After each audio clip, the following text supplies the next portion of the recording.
Edrio and Benthic were born in 32 BBY on Yar Togna, the homeworld of the Tognath. With genetic ties to the Keldor and Gond, this evolutionarily ancient species combined both insectoid and mammalian traits, giving them both endo and exoskeletons.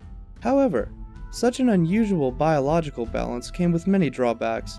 For example, Tognath eyes required artificial lenses to better process the spectrum.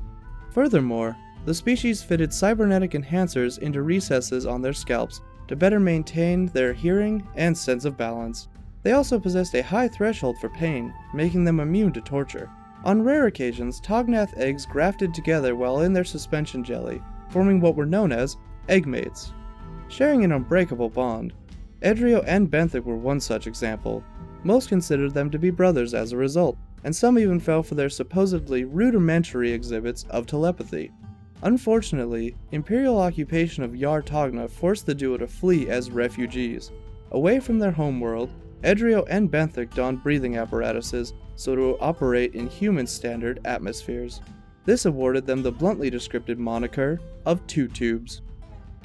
With a desire to strike back at the Empire, Two Tubes joined a militaristic insurrectionist group known as the Partisans.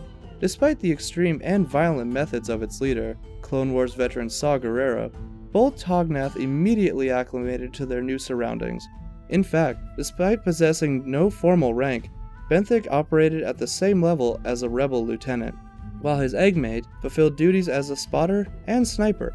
Edrio flew among Gerrera's Cavern Angels, a squadron of 6 X-Wing pilots who operated out of the Gerrera catacombs of Jeddah, members of which usually swapped parts between semi-functional fighters to construct 1 or 2 reliable vessels.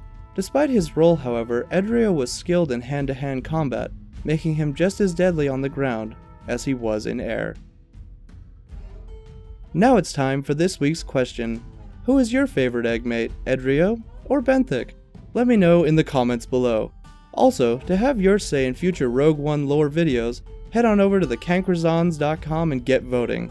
Thanks for watching, and for more Star Wars related content, keep it locked here to the Cankrazans! Malbus's hatred for the Empire spawned from their cruel subjugation of his homeworld and the Death Star's destruction of Jeddah City. As a result, the 53-year-old combat-hardened veteran vowed to fight for peace and justice.